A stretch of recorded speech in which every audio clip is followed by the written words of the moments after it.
So guys, it's a beautiful Saturday right here on the streets of Moscow, and this is my rough coffee. I'm just trying it out for the first time, and if you ever come to Moscow, you should try this out. It's very good. Now, I want to show you how safe it is when you are on the streets of Moscow to cross the roads. You don't ever have to cross to the other side of the road by just walking past it. You have to go right under this tunnel, and I'm going to show you exactly how this is done. So we're going together, and I'll show you how I get to the other side of the road right under this tunnel. So this is what it looks like right under the tunnel. And you can't believe this. This is actually a road on top of my head, and I'm walking under it, and it's so safe. I've been here 3 a.m., 4 a.m. It's safe and absolutely secure. Everyone walks right under this, and you see the scooters, you see everyone ahead, and we're going over onto the other side. So guys, ta-da! I'm on the other side of the road, as I told you, and I'm safely here. And if you look behind me, that was the point where I started from, and I'm right in front of Pokrovka Street. And this street named after a church that used to be here in the 17th century. So here we are.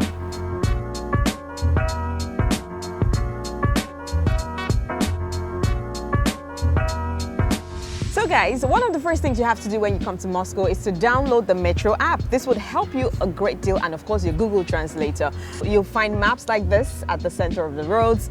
And look, we came all the way from the Pokrovka Street, and now we're here and we're headed up to the ponds, which by the way has a very historical meaning for the people of Russia, and I'll tell you about it just in a minute. This is one of the oldest historical streets in Moscow, and right behind me is the house where the Trubetskoy family lived at the end of the 18th century.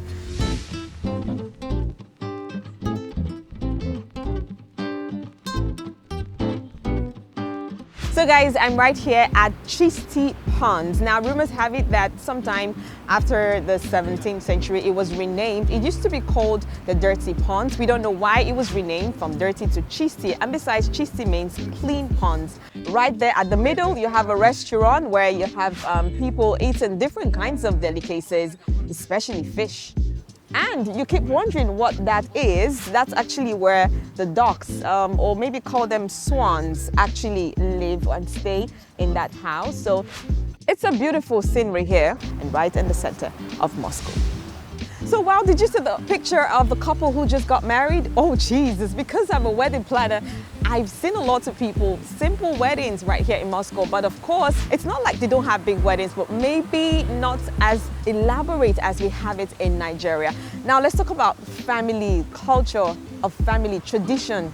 Here, family is so important. It's Saturday and you can see a lot of families, taking strolls. Fathers are with their sons, mothers are with their daughters, and it's so good to see that family, culture and tradition is really upheld here in Moscow.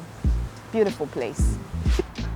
So in Moscow, there's an organized system of transportation, very subsidized by the government, and it's very good for the people because it's very affordable.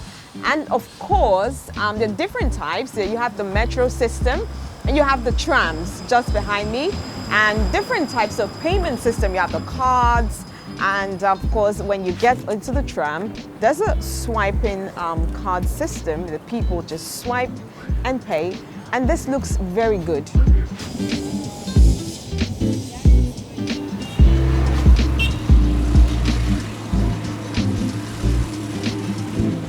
Behind me, there are some men reconstructing the roads, and this is a very popular culture, especially in summer, where the roads are redone, and Moscow is truly rising in size. It's getting bigger and bigger, and everyone in Russia likes to say that Moscow is rising.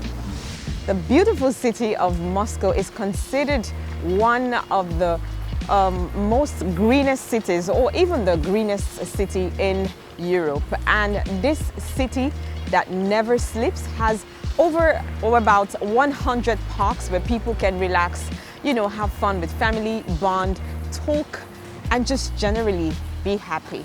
So the city is green and there's a lot of vegetation, and it's very good for the health. So hey guys, Russia is home to of over 100 ethnicities, and that's exclusive of the foreigners who are here. There's a huge community of African people living in Russia, and of course, I think I just spotted one person. That cap looks very Nigerian, so let's find out. Hello.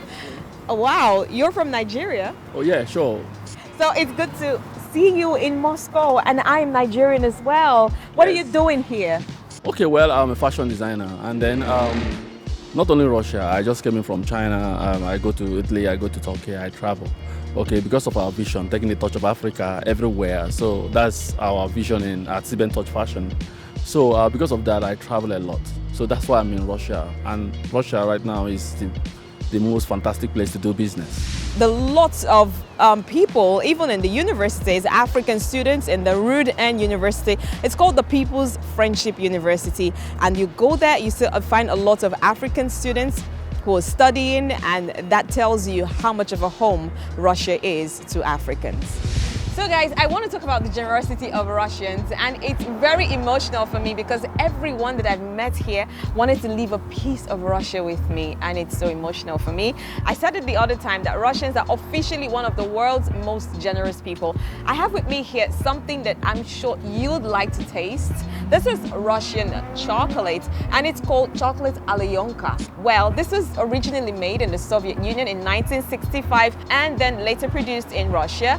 And here you have Red October. This is pure Russian chocolate given to me by my friends.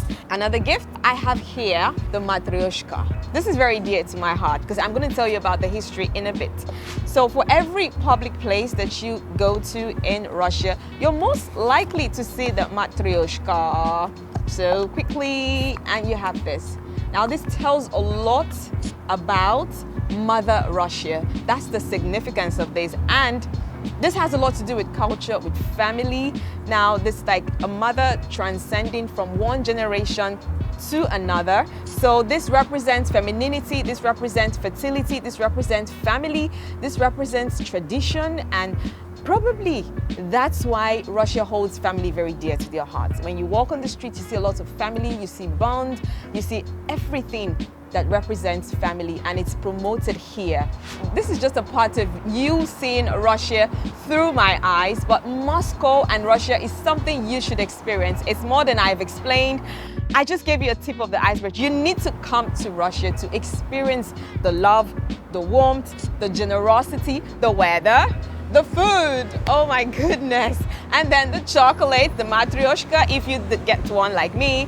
And it's something that I love, and I'll love to come back to Moscow so many times more. And I urge you to come see Moscow for yourself. I want to say a very big shout out to my team, Nikita, Alex, and Barusha.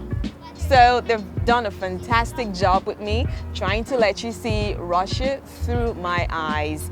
And of course, I am Amazing Grace, all the way from Enugu, Nigeria, and I am Afia TV's international correspondent. Amazing Grace Ajayi, signing out from Moscow, Russia.